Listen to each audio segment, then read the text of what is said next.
Deus, muito bem. Eu convido você a colocar-se em pé, por gentileza, e vamos fazer a leitura de um texto e meditar na palavra antes de participarmos da ceia do Senhor. Todos são bem-vindos à ceia do Senhor. Nós vamos ler no Evangelho de João, capítulo 2, verso 17.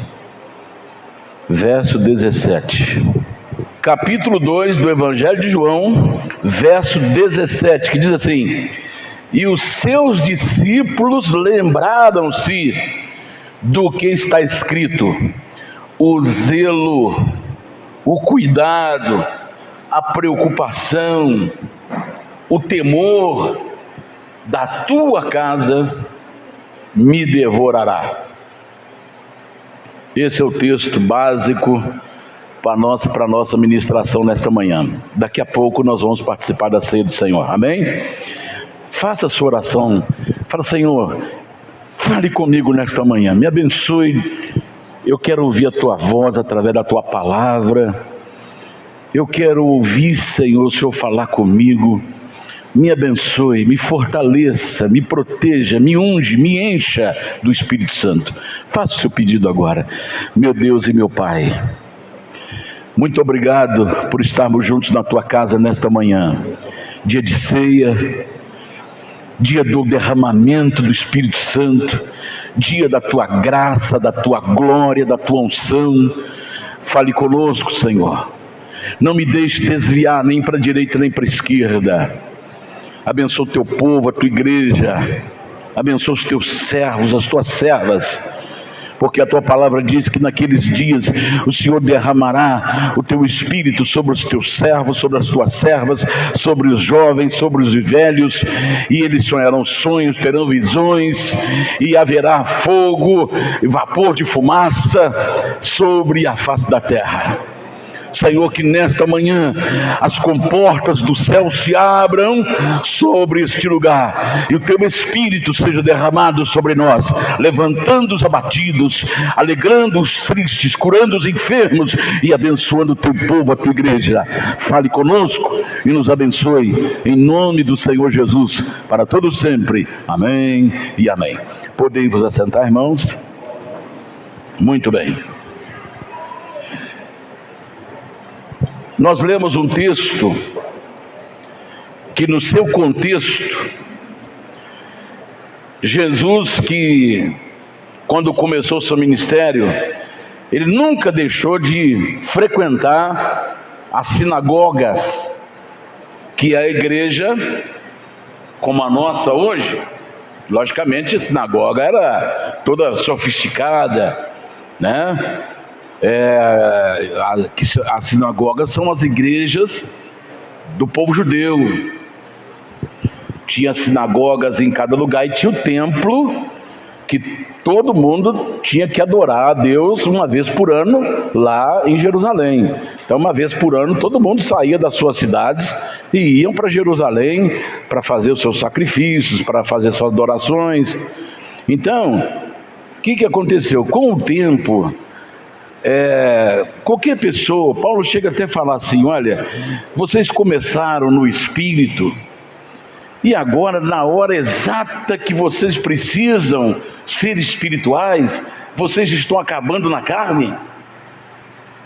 Vocês começaram muito bem no Espírito, mas agora vocês estão no finalzinho da vida de vocês acabando na carne. Ou seja, vocês descuidaram durante esse período da sua vida espiritual e agora estão virando cristãos carnais.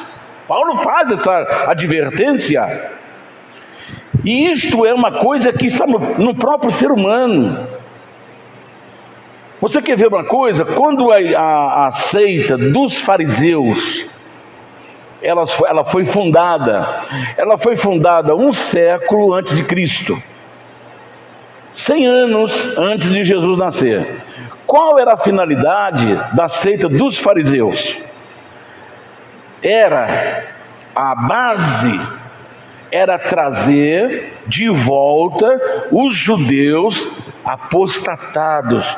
Nós vamos criar um grupo de irmãos e vamos atrás dos judeus desviados, que hoje estão adorando outros deuses, que estão afastados do verdadeiro Deus. Isso era a finalidade, o objetivo da fundação, do começo da seita dos fariseus, um grupo de judeus preocupados com os desviados. 100 anos depois, quando Jesus chegou, Jesus criticou eles, falando: fariseus hipócritas, limpa primeiro o interior, para depois cuidar do exterior. Quer dizer, 100 anos passaram, eles descuidaram e viraram só casca. Cuidava só de casca. Por exemplo, iam jejuar. Qual é a orientação de Jesus com relação à oração e jejum? Quando você for orar, a não ser quando há oração coletiva, como nós estamos aqui orando juntos, quando eu vou fazer minha oração particular, a Eloá já chega no quarto lá, ela já vê uma almofada no chão e outra almofada no sofá. Aí ela chega: mãe, papai do céu, mãe, papai do céu, e ajoelha lá, porque sabe que ali o avô dela fica em oração de madrugada. E ela chega, ela entrou no quarto, ela: mãe, papai do céu, e vai lá, ajoelha.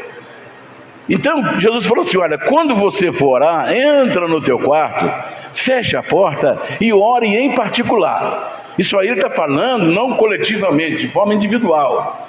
Quando você for jejuar, da mesma forma, não coletivamente, mas individual, que às vezes a gente faz o jejum coletivo, irmãos, olha, tal dia vamos fazer um jejum coletivo para poder buscar a presença de Deus para tal situação. Aí todo mundo fica sabendo que nós estamos jejuando, porque é o jejum coletivo. A Bíblia está cheia de orientação a esse respeito.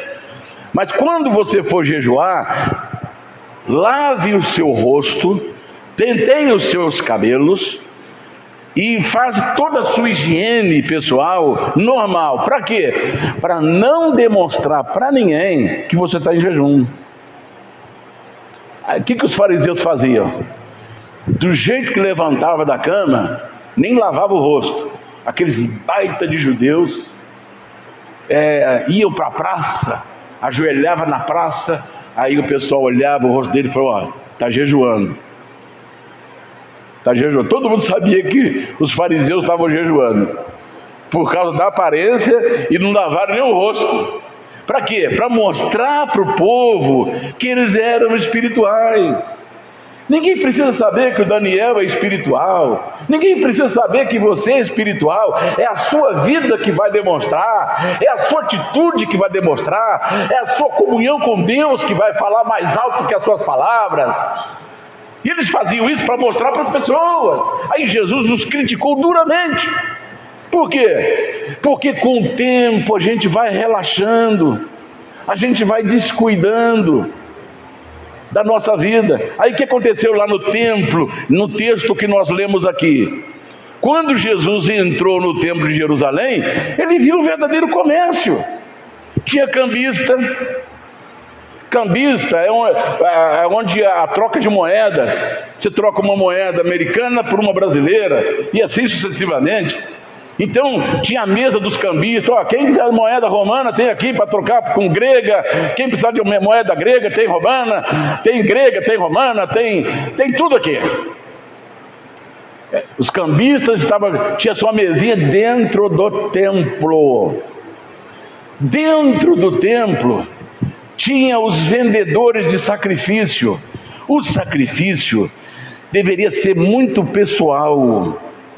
Por exemplo, se nós estivéssemos em plena era ou tempo do sacrifício que já passaram, porque o último sacrifício foi levantado no Monte Calvário, no templo, lá no alto do Calvário, no altar. O Cordeiro de Deus foi levantado para que nenhum cordeiro mais fosse morto, porque o Cordeiro de Deus morreu para limpar os nossos pecados. Então o sacrifício de animais encerrou-se ali. Mas suponhamos que tivesse ainda em lei.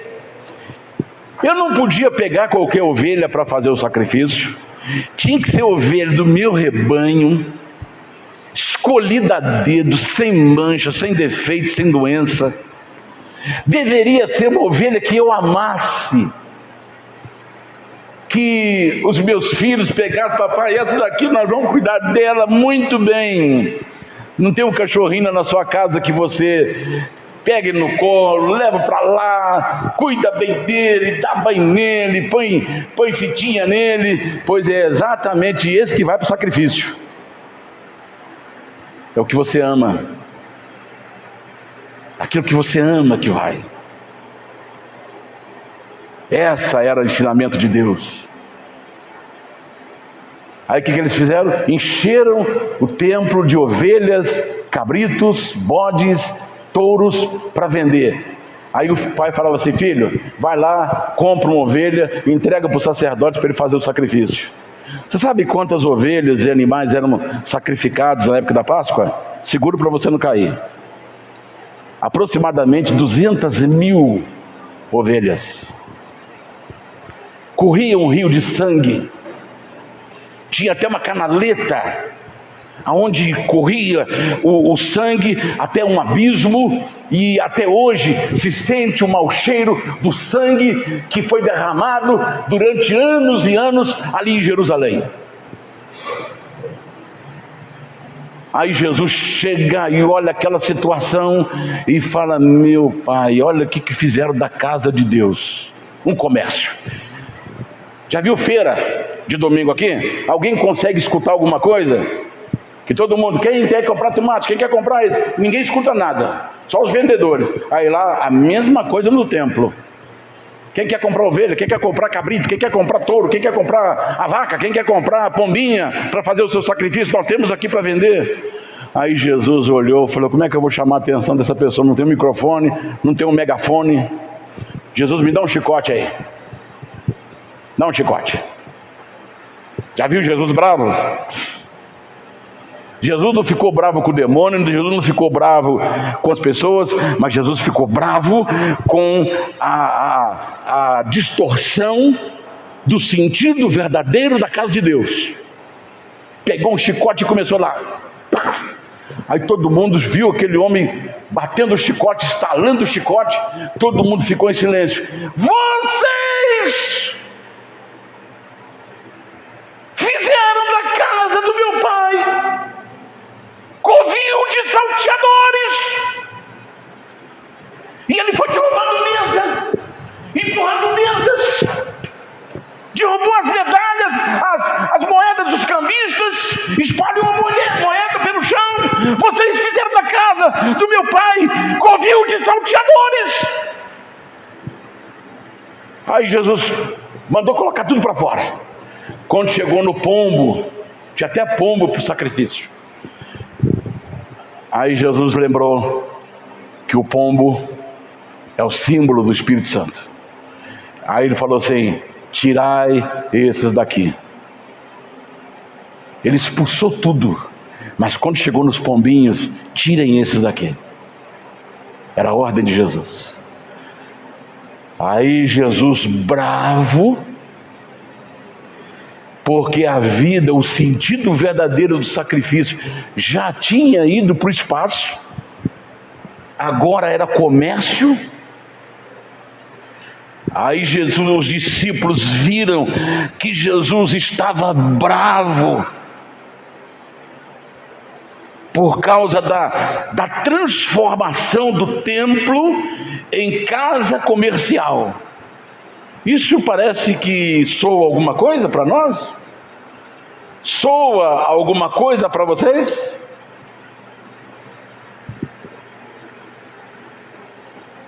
Aí os discípulos, quando viram Jesus naquela estado emocional, bravo, não com as pessoas, mas o que foi feito da casa de Deus, não com os animais, mas o que foi feito da casa de Deus, covil de salteadores. Depois você pode ler o contexto desse texto aí que nós lemos.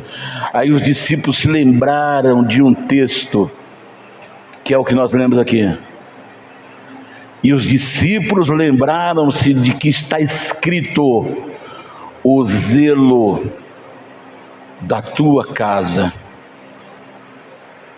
me devorará. O zelo da tua casa me devorará. Será que tem alguém preocupado com isto? Com o que ministra nos palanques dos púlpitos da igreja? Será que tem alguém preocupado com a respeitabilidade que se deva dar a cada pessoa que entra nos seus templos? Ou será que nós transformamos a casa de Deus numa boate?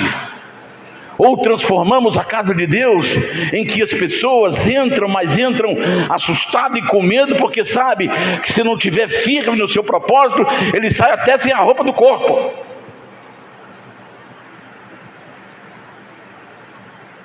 Eu não estou aqui inventando nada, não. Quantas esposas chegou em casa e tiveram brigas com o marido e vice-versa, porque doei nosso apartamento. Mas com mulher, eu vou morar onde? Não, o pastor falou que se der apartamento lá, Deus vai dar uma fazenda, então eu estou barganhando com Deus. Ah, cambada de mentirosos, enganadores, falsos profetas. Bem que Deus falou sobre vocês. Cadê o respeito? Cadê o livre-arbítrio? Cadê o amor? Cadê a misericórdia? Então, Jesus falou: o zelo da tua casa me devorará. E Paulo falou assim: olha, tem uma preocupação que me mata todos os dias, a preocupação com todas as igrejas. Hoje tem coisa muito especial para nós aqui hoje, vinda não de Daniel, vinda do Senhor. Então preste atenção agora. Eu vou ser breve, eu vou limitar meus comentários. Olha, uma das coisas que mais me preocupa ultimamente, tem pessoas que chegam para mim e falam: pastor, eu estou indo de mudança para outro estado, para outra cidade. O senhor pode me dar uma cartinha de apresentação? Mas é claro. Aí fiz a carta de apresentação, faço para quem vai mudar para outro estado. E aí passa algumas semanas e a pessoa liga para a gente e fala: pastor, não estou conseguindo achar uma igreja, não perto da minha casa, mas perto da Bíblia. Porque a gente não tem que achar uma igreja perto de casa, a gente tem que achar uma igreja perto da Bíblia, pertinho da Bíblia. As ligações que eu recebo: pastor, já rodei um monte de igreja e não consigo encontrar uma perto da Bíblia, não sei o que eu vou fazer.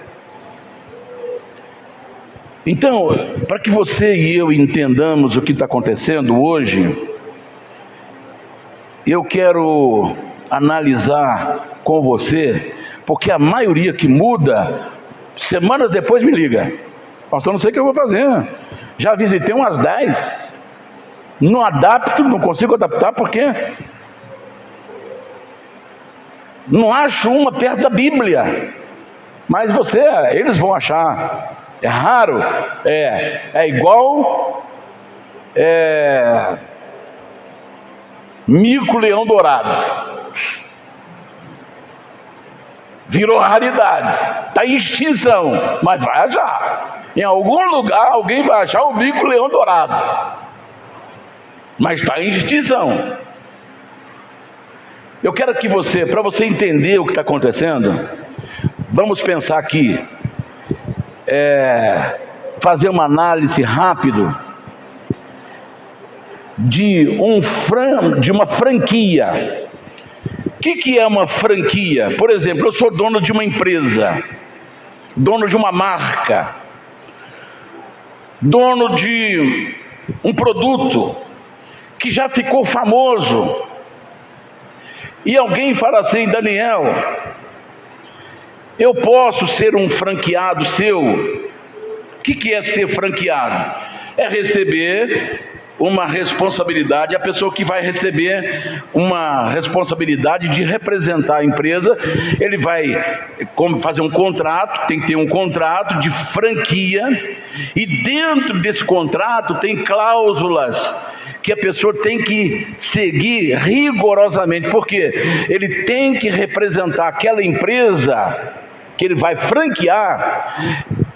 Ele tem que observar as cores da loja daquela empresa, ele tem que observar o produto que aquela loja vende, ele tem que seguir todas as regras, a norma. É como se você se você conhece a matriz, aí você vai numa franquia, e você se sente como se você estivesse na matriz. O produto é o mesmo, a qualidade é a mesma. Então o franqueado, ele assume o compromisso de representar aquela empresa, trabalhar logicamente, pagar as taxas incluídas nas cláusulas contratual, e aí espalha para onde quiser. Quem quiser fazer a franquia faz, mas ele não pode fugir da base da empresa.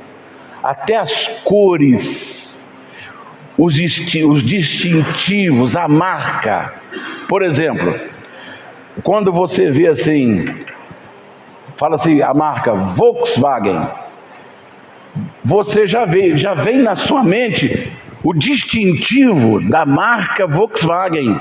Você sabe de onde ela veio? Da Alemanha, quando foi feito, e tem lá tá aí os lanterneiros, o distintivo, vamos chamar assim de distintivo, onde está o V e o W, Volkswagen. Da Chevrolet, a mesma coisa, é uma cruz, um X, ou uma espécie de uma cruz, com a marca Chevrolet. Sabe de onde veio? Então essa marca está em todas as partes do mundo. Por exemplo, se alguém quiser montar uma franquia da Volkswagen aqui no Brasil, ele pode fazer, mas os produtos têm que ser igualzinho o que foi feito na Alemanha. Não pode mudar. Vou te dar um exemplo aqui muito conhecido. McDonald's é uma empresa americana de lanches. Se você vai no McDonald's aqui em Juiz de Fora, e se você for no McDonald's lá na Alemanha, as cores são as mesmas, os distintivos são as mesmas, os funcionários vestem o mesmo tipo de uniforme, é o mesmo tipo de lanche. Você comeu aqui no Brasil ou comeu na Alemanha, é o mesmo lanche. Isso é o dono do McDonald's que abriu lá? Não. Franquia. A franquia, ela tem que respeitar todos os padrões que são treinados para o franqueado. O franqueador, que é o dono, ele dá todas as orientações e como ele tem que fazer, como ele tem que vender, e não pode desqualificar o produto, senão o contrato é desfeito, porque ali está o nome do fundador da empresa, é o nome dele que está em jogo. Então ele tem que, dentro do contrato tem até uma cláusula de fiscalização, ele tem que permitir a fiscalização do franqueador aos produtos que ele está usando, para não deturpar a marca do seu produto. Vou te dar um exemplo agora mais forte que você vai... Tem McDonald's na Venezuela? Tem. Eu fiz questão de, pela manhã, saber, deixa eu ver se está aqui, acho que eu acabei esquecendo, deixa eu ver se está aqui, acho que ficou em casa. Não, está aqui. Eu vou preparando as minhas folhinhas e já está aqui. Tem McDonald's lá na Venezuela? Tem. Vamos lá. Sabe qual é o valor de R$1 para o boliviano, para o bolivare ou para o bolívares venezuelano? R$1 valem 222.076 bolívares. R$1 valem na Venezuela 227,076 bolívares. Sabe quanto custa um lanche? Tem o McDonald's lá na Venezuela? Tem. Mesmas cores, mesmo lanche, mesmo uniforme. Sabe quanto custa um lanche do McDonald's lá na Venezuela? R$46. R$46. Sabe o que representa isso? 10.445.496 bolívares. Se a pessoa quiser comer um lanche na Venezuela, ele tem que arrumar o carro, encher o carro de bolívares para dar R$46 que custa o lanche. Ele tem que arrumar 10.445.496 bolívares. Ele vai comer o lanche, filho, traz o dinheiro. Aí vai aqueles meninos tudo com caixa, cada um. Acabou? Não, tem mais lá. O carro está cheio de caixa para comprar um lanche. Aí eu pergunto para você, por que não caiu o produto? Olha, vou fazer o seguinte, para poder ter os venezuelanos ter acesso ao lanche, que só rico pode comer, então eu quero que o venezuelano come. Eu vou fazer o seguinte, eu vou colocar soja na carne, o pão eu não vou fazer mais o pão de qualidade, eu não vou fazer mais o atendimento de qualidade, vou diminuir a quantidade de funcionários, vou agora deixar para que todo mundo tenha acesso. Não, quem quiser comer um Big Mac na Venezuela, ele tem que pagar R$46 ou 10.445.496 bolívares. Senão o lanche fica lá. Ele não prejudica a qualidade para poder facilitar para os outros virem. Está dando para você entender? Eu vou bagunçar o meu produto para atrair mais fregueses. Está dando para você entender? O que o Espírito Santo quer ensinar para nós? A marca, o distintivo, é o caráter do fundador da empresa. Isso é imutável. Imutável, está no contrato, é imutável. Você não pode destruir a minha marca, você não pode falsificar minha marca, você não pode destruir meu distintivo, você estará mexendo no meu caráter. Se o fundador do McDonald's está preocupado em manter o seu nome, o seu caráter, para que todo mundo que entrar na Venezuela, ou no Brasil, ou na Alemanha, ou lá no Catar, ou lá em qualquer parte do mundo, na África, ele pode sentar e falar assim: eu estou em casa porque é o mesmo lanche que eu como no Brasil, eu como aqui. Por quê? Porque eles não vão destruir o caráter do fundador da empresa. Por que muitos irmãos falam assim: pastor, eu não estou achando uma igreja perto da palavra? Eu até notei aqui duas cláusulas do contrato: a obrigação de usar a marca, os sinais distintivos e o conhecimento técnico que é passado para o franqueado. e permitir a fiscalização do franqueador, se o franqueado está utilizando o produto certo e também está caracterizando a marca do franqueador, que é o produto, a marca, o distintivo é o caráter do franqueador. Isso é imutável. Então, eles não abaixam o lanche, não muda a qualidade. Venha, se a loja ficar vazia, ficou. Se não vender nenhum lanche naquele dia, não vendeu, mas não pode mexer no caráter da empresa. Está dando para você entender?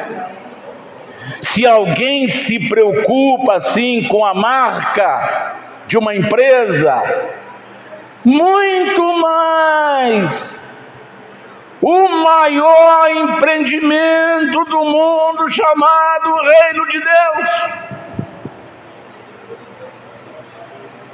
Por que que eu tenho que descaracterizar a base para atrair pessoas? Eu estarei mexendo no caráter do fundador, que é imutável.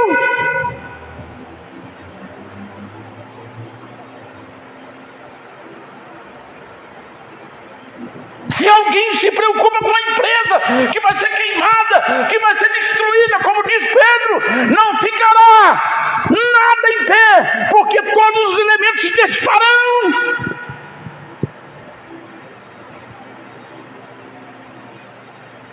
Se alguém se preocupa com a sua marca, que é imutável, quanto mais nós, com o reino de Deus, que é o maior empreendimento do mundo, que mexe com vidas, que mexe com eternidade. Que empresa, a pessoa pode depois fazer uma mudança e às vezes colocar lá uma faixa lá, esta empresa está sob nova direção. Aí você sabe, opa, mudou, vou lá experimentar. Não é assim que acontece? Ele pode até tentar salvar a empresa dele quando alguém mistificou, mas o reino de Deus trata de vida, de salvação, de eternidade. Se nós falharmos, aquela alma se perde para sempre. Então nós não podemos mexer na marca, nós não podemos mexer no distintivo do seu fundador. Preste atenção nisso agora, por favor. Jesus falou sobre isso, que o reino de Deus é como um empreendimento, responsabilidades. Ele disse: o reino de Deus é como um rei que mandou, está registrado lá em Lucas 29 a 19, para aqueles que gostam de anotar. Ele falou: o reino de Deus é como um rei que enviou seu servo para prestar conta com os seus servos. Mandou o seu servo especial, o representante, para acertar as contas com os seus servos lá na fazenda. Quando chegou lá, falou assim: olha, meu senhor mandou vir aqui para apertar a conta com vocês. Ele falou assim, aí todo mundo juntou e matou o servo. Quando nós falamos o nome do senhor lá, eles mataram todo mundo e só eu escapei, estou aqui para te falar. Aí ele mandou um representante mais forte. Esse representante falou: estou aqui representando o rei para prestar conta com vocês, acertar as contas com vocês. Mataram também o representante. Aí chegou no ouvido do rei. O rei falou: não, eu vou mandar meu próprio filho, que eles vão respeitar. Quando fala assim: olha, eu sou filho do dono disso aqui. Ele mandou vir aqui acertar a conta com vocês. Aí o filho chegou, falou: eu sou filho do dono de tudo isso. Ele mandou eu vir acertar as contas com vocês. Aí todo mundo falou: olha, ele é o herdeiro, vamos matá-lo também. Aí matou o herdeiro. Jesus falou que o reino de Deus é a mesma coisa. As pessoas assumem, mas não querem vir, não querem aceitar a direção do rei, do dono daquele empreendimento. Está lá Lucas 20, do 9 ao 19. Jesus também falou que o reino de Deus é como um administrador, um mordomo, está lá, parábola do mordomo infiel. Está no capítulo 16 de Lucas. Aí, o rei soube, o dono soube que o seu administrador, o seu mordomo, estava esbanjando dinheiro. Tudo que está entrando aqui, será que não tem nenhuma coincidência por alguma área por aí da nossa nação? Está esbanjando dinheiro, está desperdiçando o seu dinheiro. Então vou lá mandar ele embora. Aí chegou lá e falou assim: olha, eu estou sabendo que você está esbanjando dinheiro da empresa com supérfluos, voltou por minha conta. Então nós vamos acertar as contas. Vou te mandar embora. O que ele fez? Ele correu na casa de um e falou: quanto você deve para a empresa lá? Eu devo 100 hectares de trigo. Então coloca 80. 20 você fica para você. Foi no outro: quanto você deve? Eu devo tanto. Então põe menos. Aí quando chegou o dono que soube disso, ele elogiou o mordomo, não pela sua fidelidade, mas pela sua esperteza. Porque quando ele for mandado embora, ele vai atrás desses que ele mandou diminuir a dívida e falou: olha, eu colaborei com você lá, agora uma mão lava a outra. Eu te ajudei, agora você me ajuda. Agora quem está precisando sou eu. Então o Senhor elogiou o servo não pela fidelidade, mas pela esperteza. Então no reino de Deus está cheio de gente esperta, espertalhões, elimas mágicos, que fazem truques, que fazem um monte de coisas que encantam os olhos. Ele elogia o mordomo infiel pela sua esperteza, capítulo 16 de Lucas. Então nós encontramos num empreendimento chamado Reino de Deus, aqueles que não querem nada ouvir o que o dono quer que faça. Se vai um servo, ele mata. Se vai outro servo, ele mata. Se vai o filho para falar, ele mata. É o herdeiro, então vamos matar, porque aqui quem manda é nós. Eu faço o que for melhor para poder atrair as pessoas. Eu vou diminuir, eu vou falsificar o produto, mas eu quero isso aqui cheio. É isso que está acontecendo. Na parábola do Mateus 25, 14, nós temos a parábola dos talentos, que deu para um, para outro, deu para 3. Mas nós temos ali 2 terços que foram fiéis, e 1 terço se desviou. Então no reino de Deus nós vamos encontrar no mínimo 2 terços fiéis. É como achar uma agulha no palheiro, mas alguém vai encontrar, alguém perto da Bíblia. Porque 1 terço vai estar fazendo não o que o Senhor mandou, mas o que ele acha que deve ser feito. E Daniel não tem que achar nada. Eu não tenho que achar nada. Eu tenho que fazer o que o meu Senhor mandou eu fazer. Mesmo que a casa fique vazia, mas eu não vou diminuir o produto, não vou atrapalhar a marca, não vou prejudicar a marca. Por quê que eu não posso fazer isso? Primeiro, vamos lá, a base. Hebreus 13:8. Vamos ver quem é, as características do reino que nós temos que zelar. Hebreus 13:8. Jesus Cristo é o mesmo ontem e hoje e eternamente. Ele muda? Por que eu tenho que mudar? Por que eu vou mudar? Se ele é imutável. O que ele disse, não importa o que eu pense, porque ele é imutável. Eu não posso destruir aquilo que está ali, porque senão vou mexer no caráter dele. Tiago 1, 17 a 19.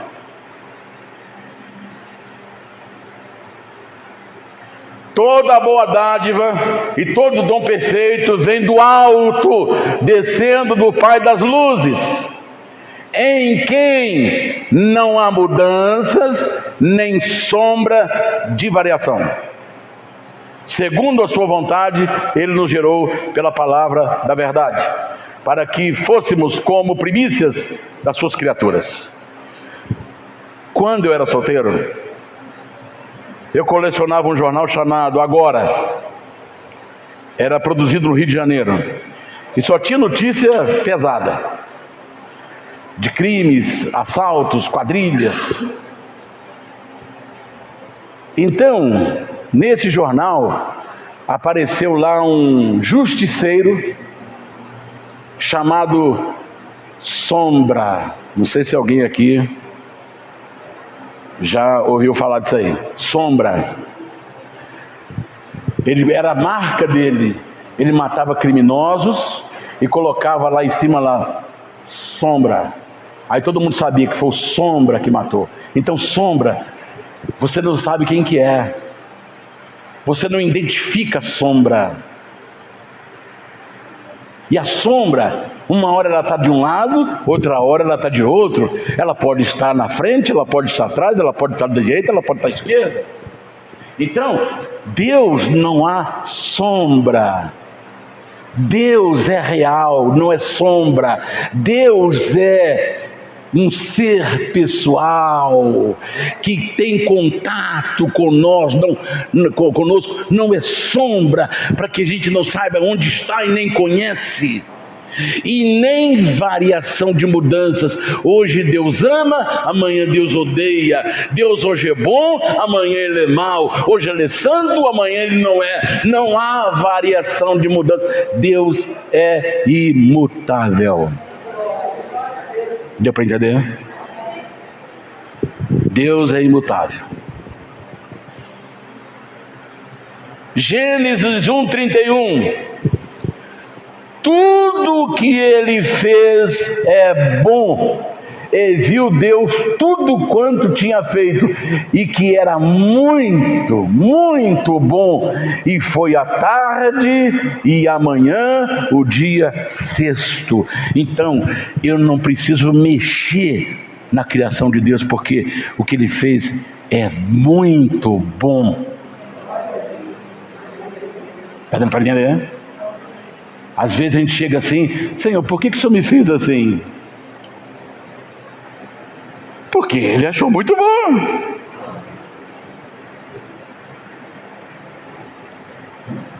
Talvez você quer fazer uma mudança em você.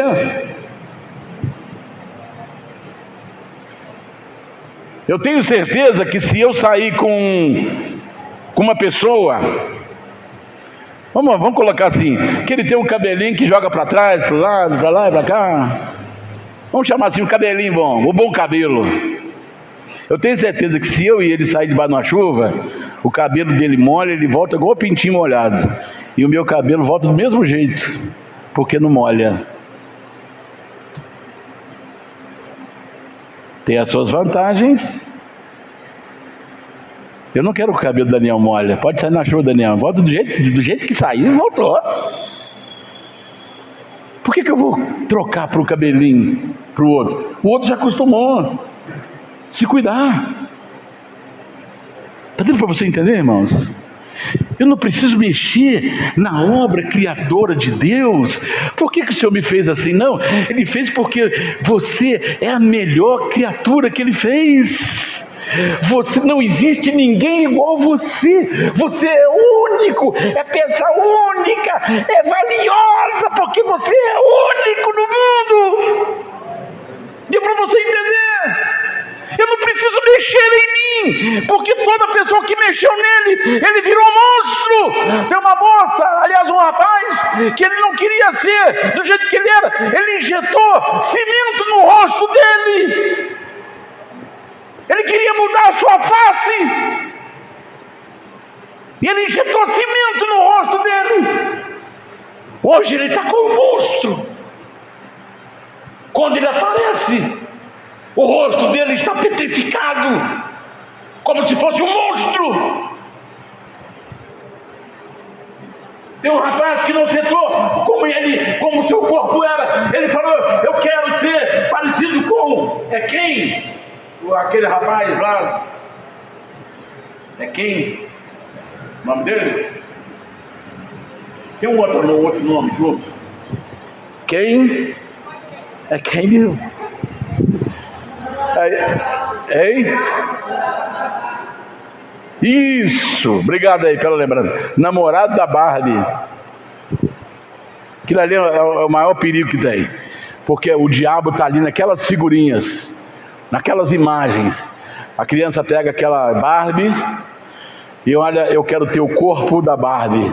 Seu corpo é diferente.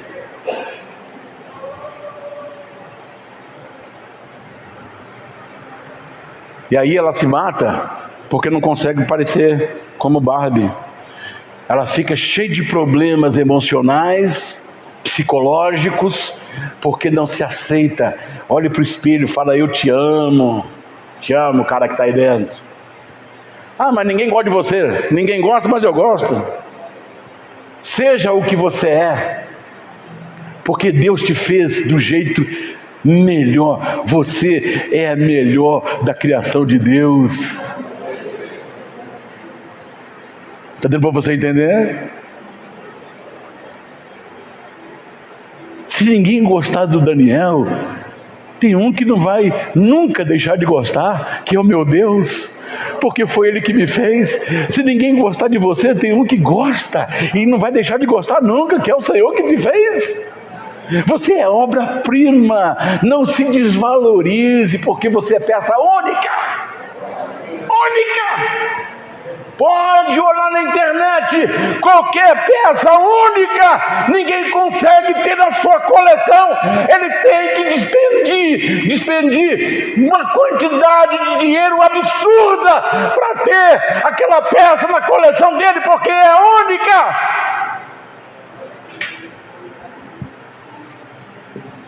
Deu para você entender? Você é único.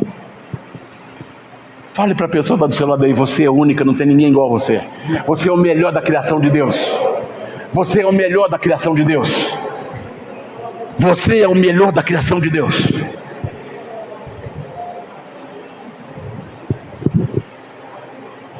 Você é o melhor da criação de Deus.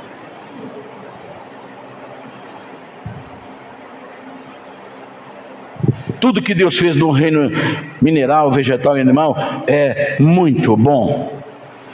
Ele deu as suas leis para o reino. 2 Timóteo 3, 16 e 17. Não vou nem comentar. Eu vou partir para... Ele deu as suas leis do reino, que o Daniel não pode mexer. Preste atenção nisso, por favor. 2 Timóteo 3, 16 e 17. Toda a Escritura é divinamente inspirada e proveitosa para ensinar, para repreender, para corrigir, para instruir em justiça, para que o homem de Deus seja perfeito e perfeitamente instruído para toda boa obra. Deu para entender? Ele deu a sua Escritura para que ela molde o caráter de Deus em mim. Por isso que eu não posso mexer, eu não posso modificar para agradar, eu não posso mexer para massagear o ego. Ah, eu gosto de ir naquele pastor porque ele não fala contra o pecado, ele não fala contra as coisas erradas e ruins que eu faço. Então olha, aquele lá que é joia, eu estou mexendo e não vai te ajudar em nada. Porque o que vai mexer no nosso caráter, para ter o caráter de Deus, é quando eu olho para a Escritura, que me prepara para que o homem de Deus seja perfeito e perfeitamente habilitado para toda boa obra.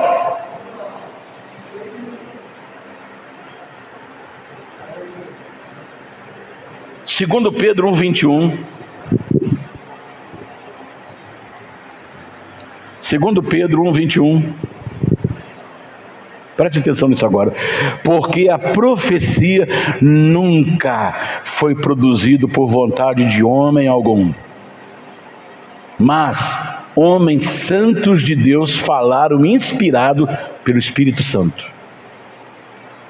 Aqui, o franqueador está dando o contrato para o franqueado. Você não pode mexer na marca. Porque o contrato que eu estou te dando, você tem que andar aqui dentro desse contrato. Porque se você quebrar as regras do contrato, você terá a sua punição. Você vai perder a sua empresa. O que está escrito na palavra? E eu removerei-te do teu lugar. Eu te removerei do teu lugar, diz o Senhor.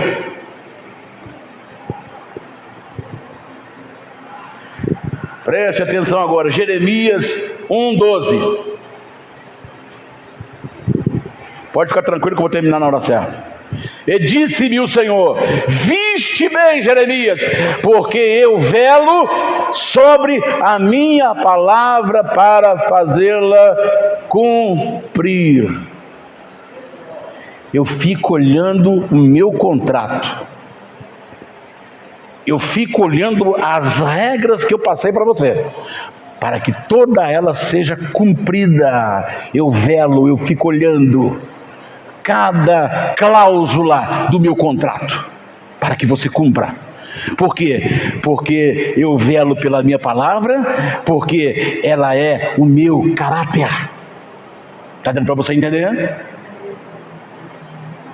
Aí o que Deus faz? Apocalipse 22, 18 e 19. Apocalipse 22, 18 e 19. Porque eu testifico a todo aquele que ouvir as palavras da profecia deste livro que, se alguém acrescentar a estas coisas, Deus fará vir sobre ela as pragas que estão escritas nesse livro. O que está querendo dizer? Que é imexível. Eu não posso mexer. Se alguém acrescentar alguma coisa a estas palavras, serão acrescentadas as pragas contidas nesse livro. Às vezes uma pessoa de cima do púlpito inventa uma coisa, acrescenta, então ele vai experimentar as pragas que vão vir sobre a terra. Por isso que o zelo da tua casa me devorará. Pode perguntar às irmãs que vêm aqui, ela fala assim, eu já ouvi até algumas irmãs falar, agora sei que o pastor passa quando sobe ali. Começa a sair transpiração para todos os poros do corpo, porque o senso de responsabilidade pesa sobre nós, por zelar por aquilo que é ministrado e ensinado na casa de Deus.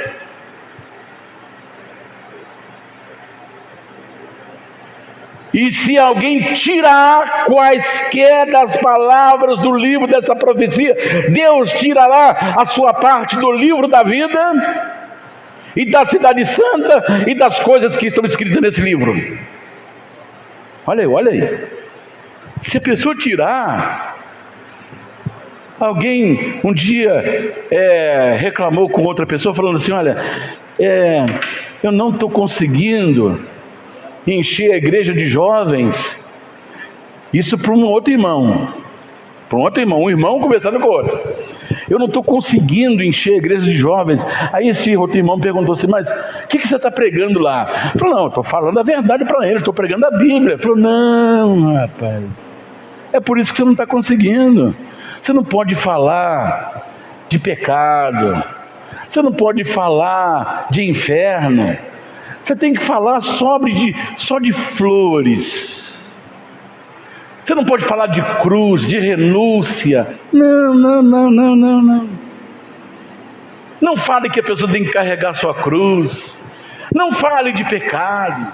Não fale aí você vai ver como é que vai encher. Coloque lá. E aí esse acrescento é por minha causa, mas não estou acrescentando na palavra, estou acrescentando na conversa do irmão com o outro lá.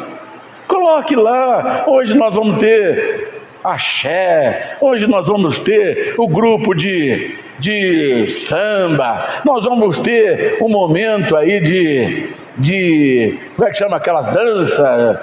Funk, vamos ter rave, né? Como é que chama aquelas músicas lá? Aquelas coisas lá? Rave é outra coisa, né? Você está entendendo, irmão? A preocupação é encher. Mas cadê? Está destruindo o distintivo, está destruindo a marca. E aí vai perder. Mateus 24, 35.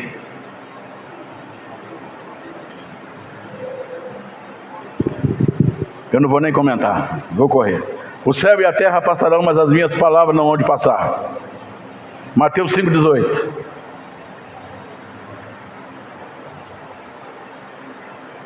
Porque em verdade vos digo que até o céu e a terra passem, até que o céu e a terra passem, nenhum jota e nenhum tio jamais passará da lei sem que tudo se cumpra. Até que o céu passe, nenhuma vírgula, nenhum pingo, nenhum tio passará de toda a lei. Agora vamos lá, eu já encerro, não vou nem comentar. O que está acontecendo hoje? Preste bem atenção. 1 João 5,19. Todo o sistema religioso, político, social, econômico jaz no maligno. Olha lá, sabemos que somos de Deus e que todo o mundo, todo o sistema jaz no maligno. Sistema religioso, político, social, econômico. Não vou nem comentar isso aqui. Então nós estamos vivendo num sistema dominado por Satanás. Aí Deus faz o quê? Ele dá mandamento. Romanos 12, 2. Como é que começam os mandamentos de Êxodo 20? Alguém pode lembrar de um mandamento? Como ele começa? Com a letra não. Não farás, não matarás, não adulterarás. Isso é mandamento. Não. Quando você fala para o seu filho, não, você está dando mandamento para ele. Não faça. O não vem na frente. Então vamos ver. E não sedes conformados com este mundo. Ou seja, não assuma a forma desse mundo. Como é que eu vou trazer a forma do mundo para dentro da igreja? E ficar quietinho? Eu prefiro fechar as portas. Porque eu não vou pagar. Porque se eu fechar a porta é melhor para mim. Eu posso ser salvo. Agora, se eu continuar na minha rebeldia em destruir o distintivo e a marca, que é o caráter do dono, eu vou pagar um preço muito alto. Eu prefiro fechar e ficar lá na minha almofadinha gemendo e chorando. Senhor, tem misericórdia de mim. Eu não quero perder minha salvação não, porque o que está em jogo é eternidade sem fim, onde haverá choro e ranger de dentes, onde o fogo não apaga e o bicho não morre. Está dando para você entender?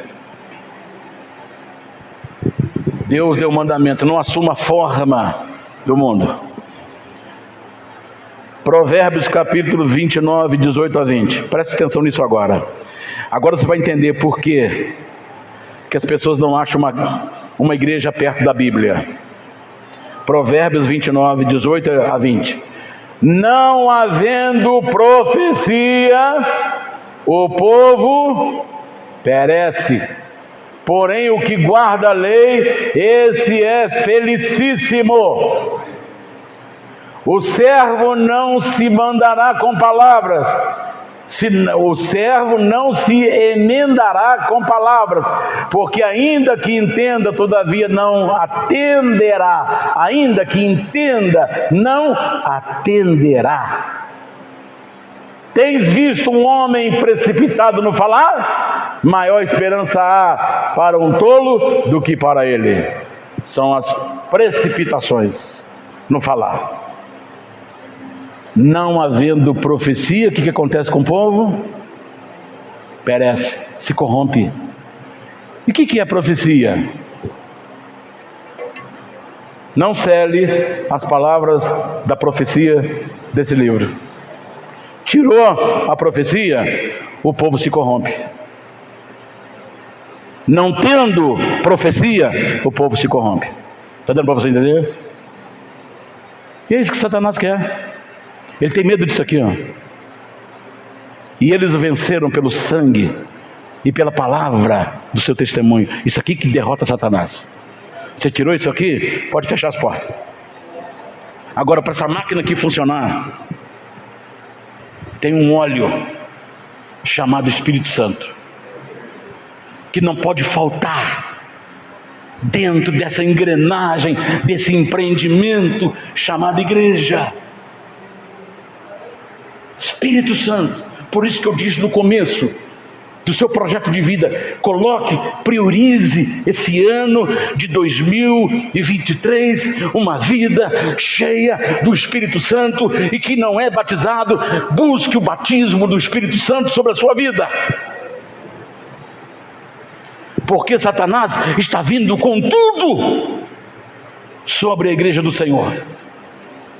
E quando há profecia, qual a finalidade da profecia? A profecia tem a finalidade de edificar, quer dizer, receber o caráter de Deus. Ela tem a finalidade de consolar o sofrimento, a aflição, e ela tem a finalidade de exortar, quer dizer, animar, incentivar. Deus falou para Josué: anima-te, tenha bom ânimo, que você fará chegar esse povo na terra. Quando não tem palavra, a presença do inimigo não é percebida. 1 Coríntios 11, 14 e 15, presta atenção aqui. Quando não tem profecia, ninguém percebe a presença do maligno. Preste bem atenção aqui. Ou não vos ensina a mesma natureza que é... Não é isso aí não. 2 Coríntios 11, por gentileza, 14 e 15. Por favor. Obrigado. Não é maravilha, porque o próprio Satanás se transfigura em anjo de luz. Não é muito, pois, que os seus ministros se transfigurem em ministro da justiça, a fim dos quais será conforme as suas obras. Se não tem palavra, ninguém sabe se o demônio está sentado ali também, instruindo os seus ministros. Deu para entender? Eu vou contar. Oh, Jesus Cristo, aleluia. Eu estava pregando. Eu falei assim: agora nós vamos orar. Eu estava lidando só com católicos espíritas. Era um trabalho evangelístico, só tinha católico espírita. E só tinha uma mulher com a Bíblia na mão. Uma mulher.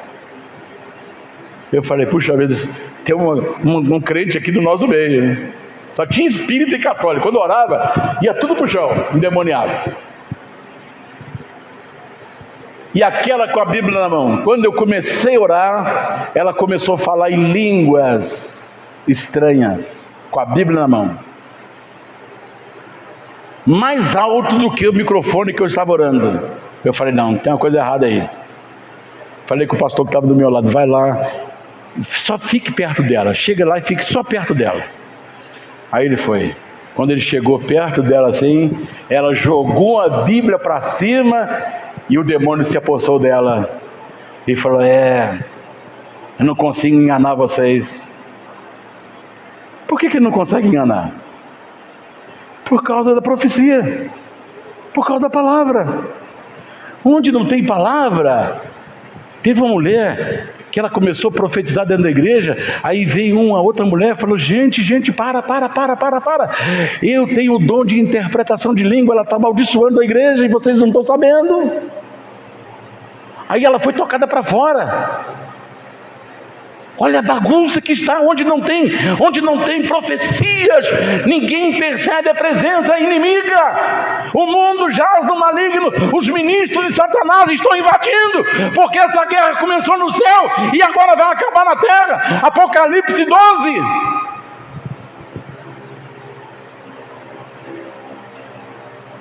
E para nós estarmos preparados, é preciso, Efésios 6:10, tomar toda a armadura de Deus, estar revestido com todo o poder de Deus, do Espírito Santo. Efésios 6:10-12. E eu encerro, só para você anotar, 1 Timóteo 4:14-16. Tenha cuidado de ti mesmo e da doutrina. Cuide de você. Cuide do que você lê. Tenha cuidado de você. E tenha cuidado com a profecia, porque fazendo isso te salvará tanto a ti e aos teus ouvintes. Por último, Judas 1:20-21. Esse eu faço questão de encerrar lendo. Mas vós, amados, edificando-vos a vós mesmos sobre a vossa santíssima fé, orando no Espírito, e conservai a vós mesmos no amor de Deus, esperando a misericórdia de nosso Senhor Jesus Cristo para a vida eterna, e apiedai-vos de alguns que estão duvidosos, salvai alguns arrebatando-os do fogo, tendo deles misericórdia com temor, aborrecendo até a roupa manchada da carne. Eu fico com esses dois versículos aqui, 20 e 21. Mas vós, amados, edificando-vos a vós mesmos. Não espere o pastor falar para você ler. Não espere o pastor falar para você orar. Não espere ninguém falar para você jejuar. Edifique você mesmo. Construa as suas bases. Construa a sua vida espiritual. Porque o que está vindo por aí vai ser pesado. E se você não tiver base, você vai cair. Então não espere ninguém falar para você. Busque, leia, ore.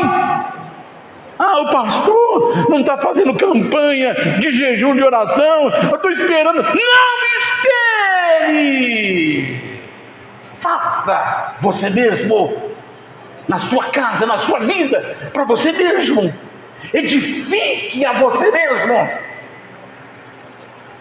sobre a sua fé santíssima, uma vez dada aos santos pelo Espírito Santo, porque essa fé não foi dada pelo pastor, foi dada pelo Espírito Santo a você. Então, olha, conserve, edifica isso no poder da oração.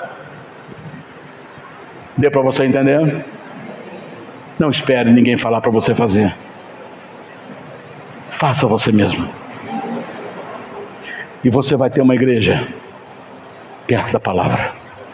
Porque a igreja sou eu, a igreja é você. Pastor, eu não acho uma igreja perto da palavra, nem perto de casa. A igreja é você. Pregue para você mesmo. Quantas vezes eu fui para o monte e preguei para mim mesmo? Daniel! Sou Daniel! Seja fiel lá no monte sozinho pregando. Alguém olha, aquele cara está doido. É a primeira coisa que vai falar. Já encerro. Um rapaz falou assim: eu nunca fui no monte. Ele era da presbiteriana. Falou: nunca fui no monte. Como é que é? Falou: você vai ser a coisa mais extraordinária que tenha. Você quer ir comigo? Falou: quero. Falou: então marcamos para o dia. Aí fomos para lá. Aí ajoelhamos, tinha um campo e tinha assim um baixadão, um pasto. Tinha cavalo, carrapato, tinha de tudo que você podia imaginar, cobra, cascavel, urutu. Aí ajoelhamos lá naquele meio daquela grama e começamos a orar. Aí eu estou vendo, eu estou orando, eu estou vendo que ele está se tropeçando nas palavras. Aí eu abri os olhos assim, um vigiando e outro orando. Aí ele estava assim: ó meu Deus e meu Pai, em nome de Jesus, vem abençoar esse lugar. Ele não conseguia concentrar por causa do deserto e da escuridão. De repente um cavalo, parece que o demônio entrou no cavalo e veio rinchando para cima da gente. Fica tranquilo, esse lugar está cercado. Nunca mais ele subiu no monte comigo. Nunca mais ele foi no monte. Foi no monte? Ah, não, agora não. Até pessoas que você vai subir com você tem que reservar. Jesus tinha 12 discípulos, ele escolheu 3. E todos os 3 não sabiam ler nem escrever: Pedro, Tiago e João. A dedo. Porque senão a pessoa fica endemoniada lá no monte e atrapalha tudo. Até isso nós temos que ter cuidado. Você está vendo como é que é a profecia? Não pode, ela é o caráter imutável de Deus. Se eu tiro ou acrescento, eu estou mexendo no caráter de Deus e eu vou ter que pagar. E eu não quero pagar, eu quero receber meu galardão. Deu para entender? Deus te abençoe. Encha-se do Espírito Santo agora, por favor.